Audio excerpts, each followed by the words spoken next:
Oke, kita mulai ya untuk memanfaatkan waktu. Bismillahirrahmanirrahim.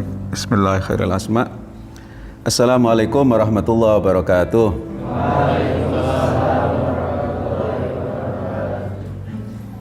Ya, saya mulai dengan tontonan ini, nanti saya jelaskan ya.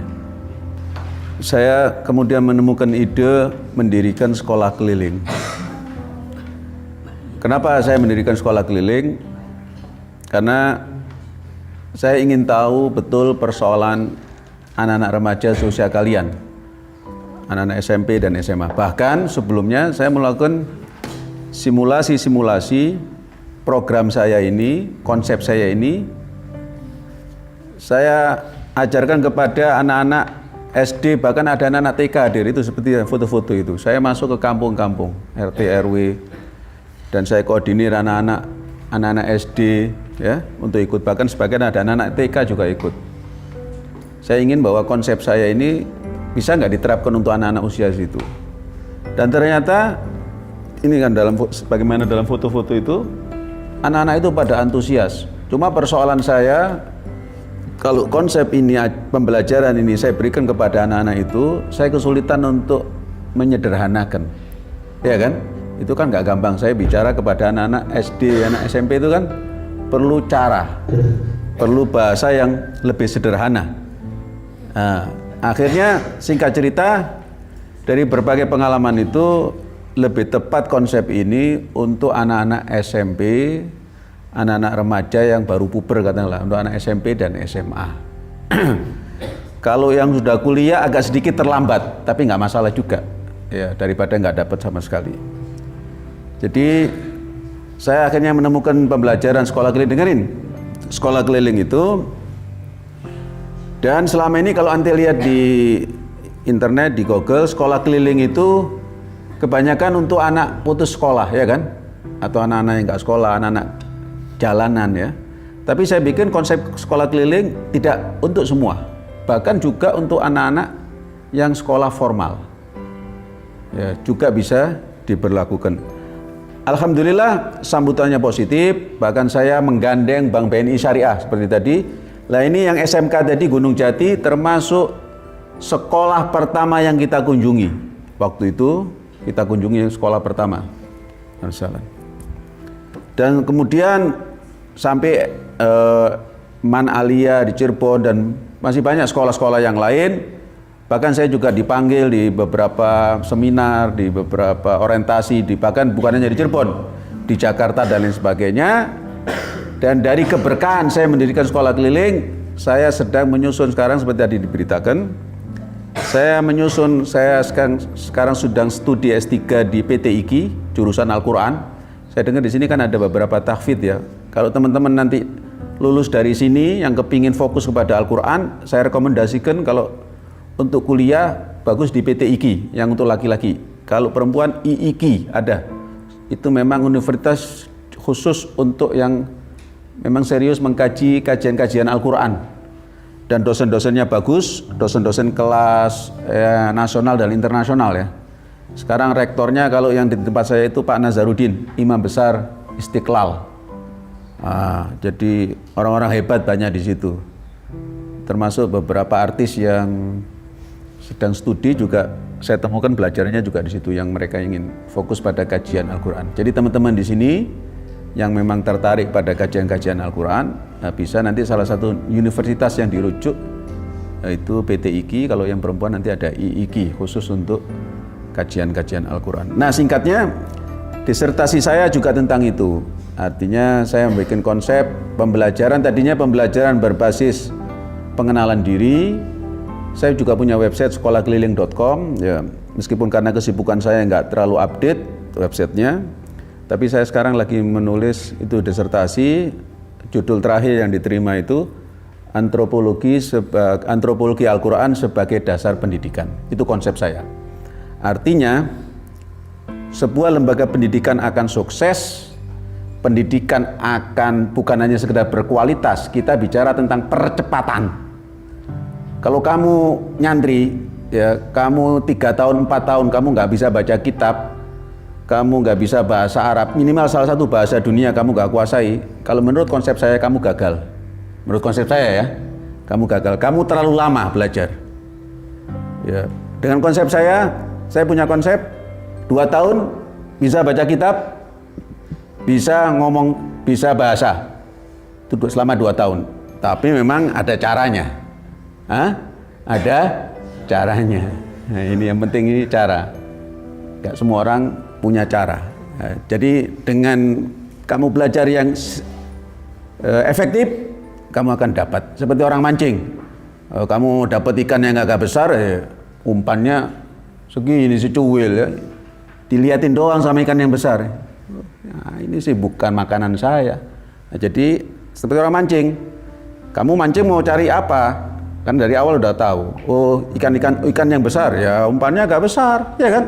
Kalau kamu cari ikan teri, ikan teri ente kasih umpan yang cacing yang besar. Kira-kira dimakan sama ikan teri? Ya nggak masuk mulutnya, nggak sesuai. Ya, kadang-kadang gitu. Kita belajar lama, tapi yang kita cari ini nggak jelas. Umpannya yang mana? Kamu dari awal itu kamu cari apa nggak jelas.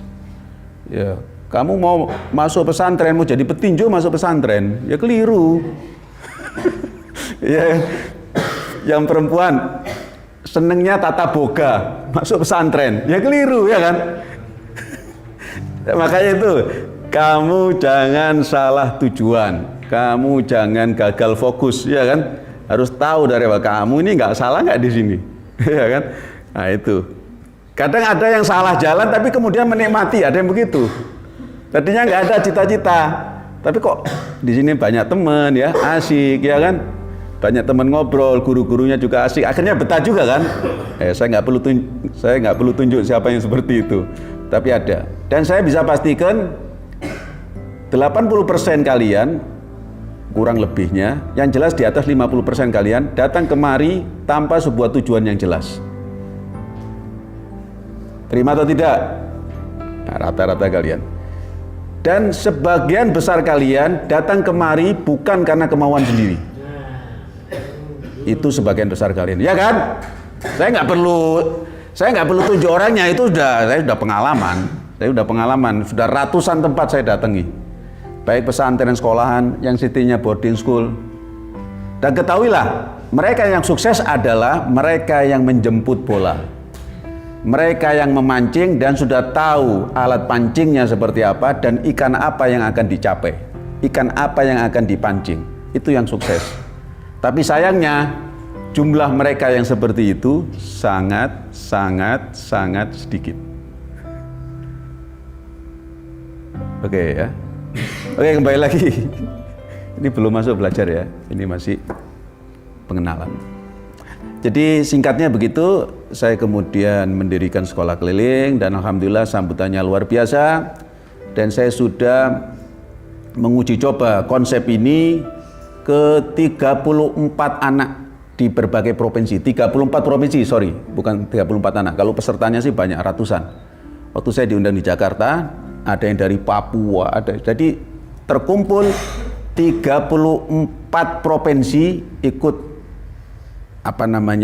pendekatan yang saya lakukan dari berbagai sekolah, dari SMK, SMA, macam-macam lah sekolah udah. Dan saya yang sangat menghibur saya, ada satu testimoni dari anak Papua. Anak Papua itu waktu belajar sama saya duduknya paling belakang karena dia minder. Maaf, warna kulitnya beda sendiri kan, tampilannya beda sendiri, apalagi dia hidup di Jakarta, jadi minder, ada perasaan minder. Dia duduknya di belakang, jadi ngumpet seperti ini. Apalagi waktu saya ngajar, saya sambil jalan-jalan, kemudian saya tunjuk, maju, kamu maju. Tapi di tengah pelajaran dia berubah, duduknya dari begini, terus kepingin dipanggil malah. Nah, ini rasa percaya dirinya terbangun. Ya nanti yang di belakang-belakang itu jangan enak kamu di belakang ya. Yang duduk di belakang saya suruh ke depan malah. Yang di depan malah nggak saya suruh nanti. Biasanya pilihan tempat itu juga menunjukkan kepribadian seseorang. Ya, suka moco-moco memang ini biasa moco ya.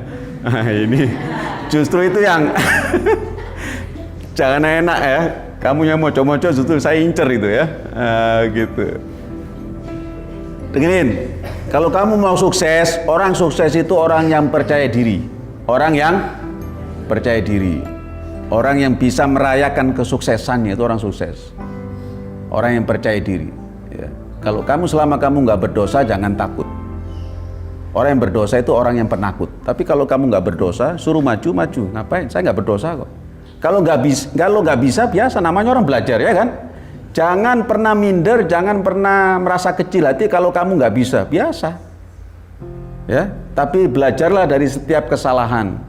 Belajarlah dari setiap keterjatuhan. Kamu harus belajar dan kamu harus bangkit lagi. Oke, shallu ala nabi. Allahumma shalli. Oke, kita mulai. Itu tadi beberapa pengalaman kita selama kita mendirikan sekolah keliling. Saya minta, di sini ada yang hafid Quran, ada di sini? Meskipun nggak penuh. Ada yang sedang menghafal Al-Quran di sini? Baru ada 3 juz. Gak apa-apa, siapa yang 3 juz? Salah satu maju yang 3 juz secara sukarela untuk maju ke depan. Komar. Masya Allah, bulan, ha? Insya Allah inti menyinari, ha? Keluarga, lingkungan, masyarakat, bangsa, insya Allah, ha? Sesuai dengan namanya, Komar. Taib, inti baca surat Iqra ayat 1 sampai 5. A'udzu billahi minasy syaithanir rajim. Bismillahirrahmanirrahim. Iqra bismi rabbikal ladzi khalaq. Khalaqal insana min 'alaq. Iqra rabbukal akram. Alladzi 'allama bil qalam. 'Allamal insana ma lam ya'lam.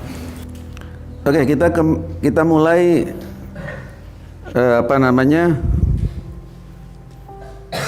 pembelajaran kita dengan kita mengambil berkah dari ayat Al-Quran tadi yang kita baca, ya. Sekarang tadi akhwat kita tadi tahu nggak kira-kira tadi ayat yang dibaca itu surat Ar-Rahman, ya. Kira-kira maksudnya apa kira-kira? Bisa nggak diambil 1-2 poin tentang pelajaran apa yang bisa diambil dari surat tadi? Hah? Yang sederhana aja, misalnya saya kasih contoh, ya. Ar-Rahman berarti ayat ini memberikan pesan bahwa Tuhan itu Maha Pengasih. Itu satu misalnya. Tuhan itu kasih sayangnya luas. Ada yang lain yang bisa diambil, yang tahu? Selain itu apa? Ya, saya lempar kepada teman-teman yang lain di sini. Ada yang tahu surat Ar-Rahman tadi ayat 1 sampai 4 pesan apa yang ingin diberikan? Selain kasih sayang, apa lagi? Jangan malu, ya. Salah nggak masalah. Ada yang tahu? Apa? Oke, bicara tentang nikmat Allah, kan? Karena nanti ayat-ayat setelahnya kan bicara tentang fabi ayyi ala'i rabbikuma tukadziban, dan itu diulang puluhan kali, kan? Oke, di antara nikmat Allah menurut kamu yang paling top apa? Top ranking apa? Cepat. Sehat. Selain sehat apa lagi? Iman. Oke, kamu 2 aja cukup. Kamu? Ya, kamu? Ya, kamu? Apa? Nikmat Tuhan selain sehat dan iman. Masih mikir? Kamu? Masih mikir lagi? Kamu? Kamu? Yang sudah ketemu? Hah? Islam, iman. Oke, kurang lebih. Apalagi selain itu? Udah, laki-laki. Kamu ketawa-tawa, berarti kamu udah ketemu jawabannya. Apa? Ihsan. Oke, selain itu? Apa? Rizki. Apa lagi? Oke, saya sebut, ya. Tadi semua benar. Itu diantara nikmat-nikmat yang Allah berikan kepada kita. Ar-Rahman, 'allamal Qur'an, khalaqal insan, 'allamahul. Kamu lupa satu nikmat yang selama ini kamu cari di sini. Apa itu? Kamu lupa. Kamu ngapain di sini? Memang macul? Memang ngarit? Hah? Memang kamu cari duit di sini? Kamu cari apa di sini? Kenapa nggak kamu sebut ilmu itu sebagai sebuah nikmat? Hah? Kalau kamu dikasih uang itu saya sebut 100 dia ketawa. 100 juta. Sebagai gantinya ilmumu yang ada sekarang ini kamu dilucuti semua, kamu dihilangkan, kamu nggak tahu apa-apa, terus kamu gini, ketawa. Mau kamu? Nggak mau. Ilmu menurut kamu mahal atau murah? Mahal. Ya, yang mencari aja belum tentu dapat, apalagi yang nggak mencari. Kamu itu namanya soyat, kamu namanya pemburu. Pemburu ilmu ini lebih berat daripada pemburu binatang, daripada pemancing. Kalau kamu nggak sungguh-sungguh, kalau kamu nggak tahu caranya, kamu tidak akan pernah dapat. Kata pepatah Arab, ilmu berkata, ilmu itu ngomong begini, ya, atini kullah u'tika ba'd. Berikan seluruh waktumu, berikan seluruh otakmu, fokusmu, perhatianmu kepada aku, kata ilmu. Aku kasih kamu secuil. Kasih berapa? Cuil.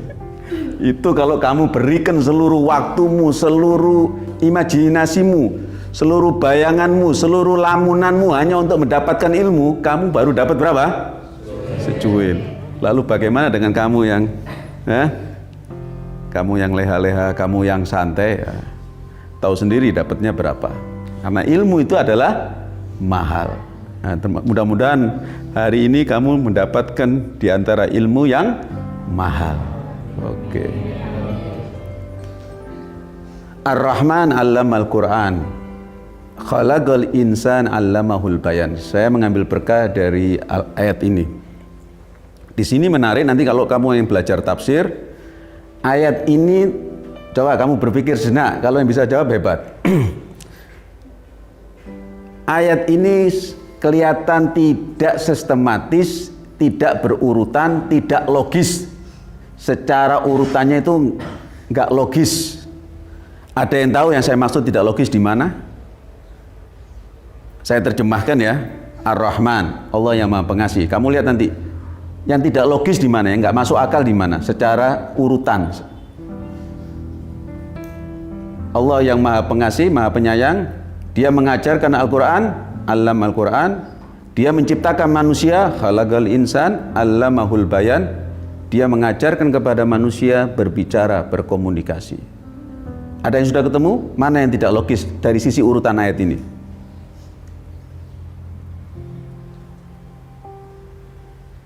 Nggak tahu sebelah sini? Udah nyerah? Nyerah? Oke, saya lempar sebelah kiri. Akhwat, ada yang tahu? Mana yang tidak logis dari ayat ini? Saya sudah terjemahkan tadi ya. Ada yang ketemu? Ada yang tahu? Yang tahu saya kasih hadiah. Udah biar termotivasi ya. Saya punya buku, nanti saya kasih hadiah. Gak ada yang tahu? Mana letak ketidaklogisannya? Secara urutan. Saya sudah arahkan ya supaya kalian gampang nanti melihatnya. Urutannya mestinya nomor urutan, kalau bisa urutan kan nomor 3 mestinya ini nomor 1. Ini nomor 1 kok mestinya nomor berikutnya, gitu kan urutan. Gampang kan? Saya sudah arahkan loh ini. Masih belum tahu semua? Saya hitung 5, berarti nyerah. 1. Udah ketemu?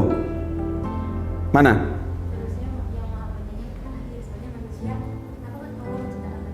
Nah. Yang duluan mana mestinya? Yang Allah, insya Allah yang Hah? Allah menciptakan manusia. Oke, kasih tepuk tangan.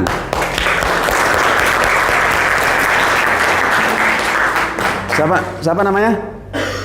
Hah? Rusti, ya, hebat. Kan mestinya sebelum diajari diciptakan dulu, ya kan? Dulu ada dulu, baru diajarkan. Gimana itu mengajarkan kepada orang yang nggak ada? Pernah ada orang, loh Pak, sampai ngajar siapa? Nggak ada orangnya situ. Jadi anggap orang gila. Kan ada dulu, diciptakan dulu. Ini kok ayatnya Allah yang Maha Pengasih mengajarkan manusia, kemudian menciptakan manusia, mengajarkan kepadanya cara berbicara. Mestinya kan diciptakan dulu. Diciptakan baru diajarkan. Nah, ini ayat ini renungkan buat kamu para pelajar. Nah, sekarang maksudnya apa ini ketidakteraturan? Tuhan tidak pernah menciptakan sesuatu, meletakkan satu ayat ke ayat yang lain tanpa sebuah alasan. Lah ini alasan ini kamu bisa tahu harganya ilmu itu. Harganya belajar, harganya ngaji itu. Terutama teman-teman yang sedang konsen pada kajian tentang Al-Quran, sedang menghafal Al-Quran, baru nanti tahu rahasianya di sini dalam surat Ar-Rahman ini. Apa alasan ketidakteraturan ini? Kok Al-Quran didahulukan, mengajari Al-Quran didahulukan, mencari ilmu Al-Quran didahulukan daripada penciptaan manusia? Maksudnya apa? Al-Quran ingin mengatakan, hei manusia, ini siapa namanya? Hah? Kamu kenapa duduk? Kamu ke atas ya, oke. Salman. Oke, nama yang hebat. Salah satu sahabat Rasulullah yang ilmunya luar biasa itu Salman. Dia mencari dari Persia, dia tinggalkan kampung halamannya, tinggalkan keluarganya sampai ketemu Nabi. Dia beriman dan imamnya jos, imamnya luar biasa. Karena apa? Karena pencarian. Kalau kamu betul-betul mencari ilmu, kamu akan dapat. Tapi kalau kamu carinya setengah-tengah, kamu tidak akan pernah dapat. Karena itu Salman, kamu jangan cari ilmu setengah-setengah, sungguh-sungguh. Kamu harus terinspirasi oleh sahabat Rasulullah namanya Salman Al-Farisi, Salman Muhammadi. Oke. Al-Quran ingin mengatakan bahwa penciptaan manusia diakhirkan, didahulukan pengajaran Al-Quran, ilmu didahulukan daripada penciptaan manusia, daripada keberadaan manusia. Ini pesan buat kamu, kamu catat dalam otak kamu dan selamanya kamu ingat ini. Al-Quran ingin mengatakan, hei manusia, kalau kamu sekedar ada saja, siapapun nama kamu, siapapun orang tuamu, dimanapun kamu berasal, kalau kamu nggak ada ilmu, kamu seperti orang yang tidak ada. Paham? Kamu dianggap tidak ada. Berarti apa? Kamu cuma nyesek-nyesei saja. Tahu nyesek-nyesei? Kamu hanya sekedar kalau di absen ada. Kamu yang pojok, yang ketawa itu, kamu namanya siapa? Kamu lihat saya ya, oke, namanya siapa kamu? Hah? Alan. Pada absen, Alan, hadir. Ini namanya buat kalau ngisi untuk ngisi absen. Jangan jadi orang hanya sekedar untuk ngisi absen. Untuk kalau pas olahraga ikut, ya kan? Untuk pas ini ada sekedar ada tok. Kalau pas kumpul ikut kumpul. Jangan itu, tapi berusaha jadi orang yang bermanfaat. Berusaha menjadi orang yang punya harga. Dan yang membuat kamu punya harga itu adalah ilmu. Itu yang dikatakan oleh Al-Quran. Ar-Rahman allamal Quran khalaqal insan allamahul bayan. Al-Quran ingin mengatakan siapapun yang mendapatkan ilmu Al-Quran, maka dia berhak untuk hidup di dunia ini. Tapi orang yang di dalam otaknya, dalam hatinya nggak ada sinar Al-Quran, gak ada cahaya Al-Quran, gak ada ma'rifat Al-Quran, gak ada pengenalan terhadap Tuhan, pengenalan terhadap Allah Subhanahu wa Ta'ala, maka meskipun orang itu kelihatannya hidup, bahkan tertawa, terkikik-kikik, hahaha, orang itu adalah mati. Itu menurut apa? Al-Quran. Litunzira man kana hayyan. Kata Al-Quran, kamu hanya bisa memberi peringatan kepada orang yang hidup. Yang hidup apanya? Bukan fisiknya, hidup raganya. Bangunlah. Nah, jiwa perlu dibangun, jangan hanya raga yang perlu dibangun. Oke, ini pengantar. Taib, sallallahu alaihi Nabi. Yang kedua, ayat yang kedua, dan ini kaitannya dengan fokus kita. Tentang Iqra. Nah, ini lebih mudah barangkali daripada Ar-Rahman tadi. Apa pelajaran yang kamu bisa ambil dari surat Iqra tadi? Ada yang tahu? Di sini, sebelah kanan dulu, bagian laki-laki, rijal. Ente, apa yang ini bisa pelajaran apa yang bisa ente ambil dari Iqra? Karena ayat itu cukup akrab sekali. Oke, Salman, apa? Iqra itu. Apa pesan apa yang bisa diambil? Hah? Mencari ilmu, untuk membaca. Oke, itu artinya tuntutan, kewajiban, keharusan untuk menuntut ilmu. Oke, membaca di situ dalam ayatnya membaca. Nah, saya sekarang hari ini kalian akan belajar membaca yang mungkin selama ini terlewatkan dari kalian. Saya yakin kalian sudah sering membaca buku, membaca ini, tapi yang belum saya bisa pastikan hampir semua kalian tidak pernah membaca yang satu ini. Kira-kira apa yang saya maksud? Ada yang tahu? Kalian saya pastikan 100% tidak membaca ini atau kurang serius membaca ini. Membaca apa yang saya maksud?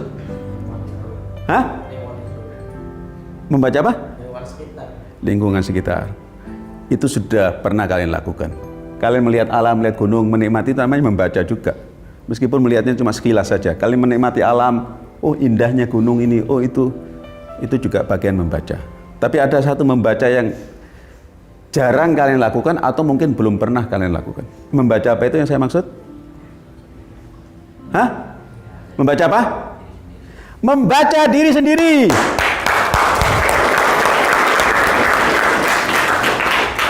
Ini udah ada tanda-tanda Salman ini ya. Ini Salman itu sesuai dengan namanya, orang alim harusnya. Membaca diri sendiri. Seseorang berjalan piknik, wah pergi ke Eropa kemana-mana, wah lihat main ini main itu, dia ingin menjelajahi alam. Tapi otaknya tidak pernah dijelajahinya. Ini kalau ente melakukan perjalanan ke dalam diri ente sendiri, termasuk nanti adalah menjelajahi kedahsyatan otak ente. Ente tahu nggak bahwa kalau ente gunakan 50% kemampuan otak ente, 50% saja, ente dengan mudah mengambil jurusan doktor, itu dengan mudah ente tinggal pilih. Dan ente bisa menguasai bahasa dunia minimal 5 dengan mudah. Kalau ente gunakan 50% kemampuan otak ente. Kalau manusia menggunakan 100% kemampuan otaknya, 100%, dia bisa menghafal tidak kurang dari 4 juta buku.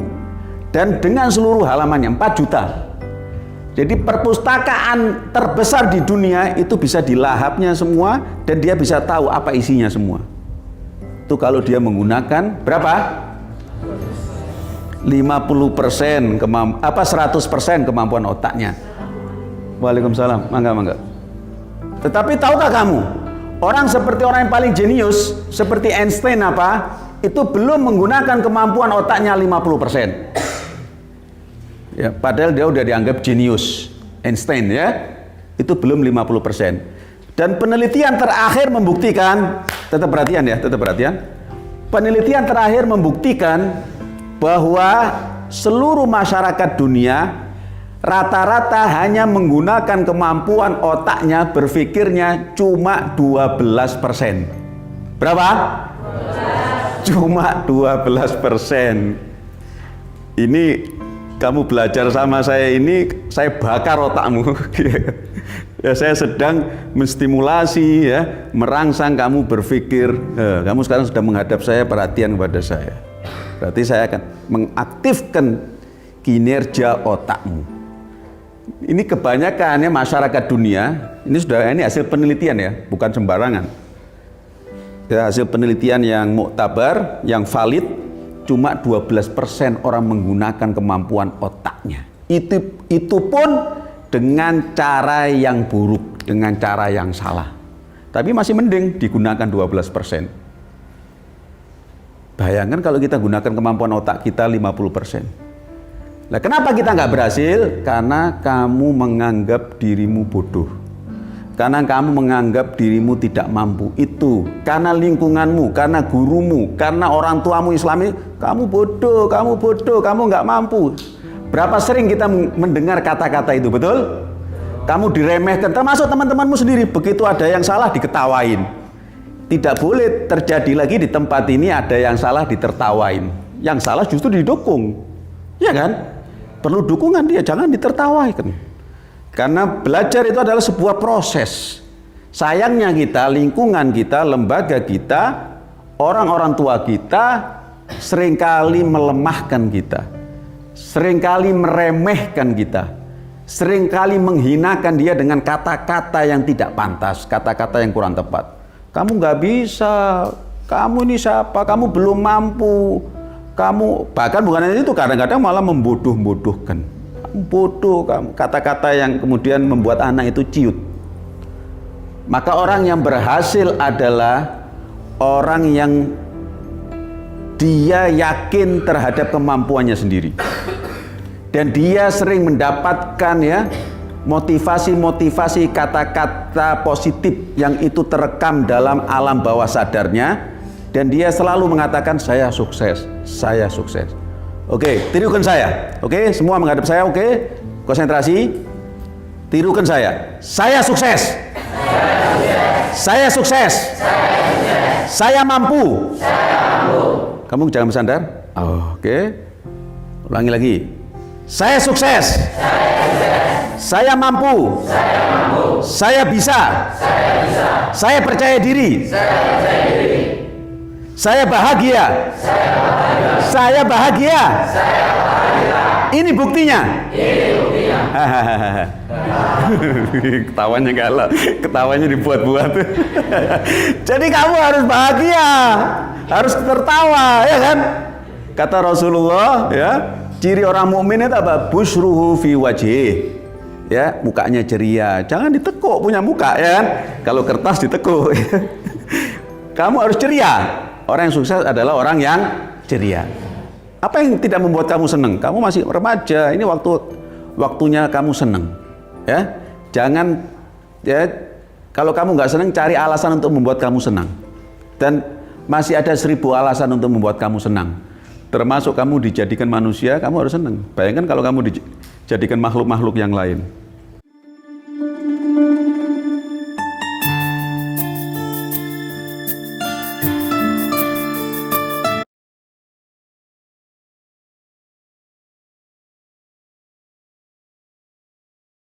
Thank you.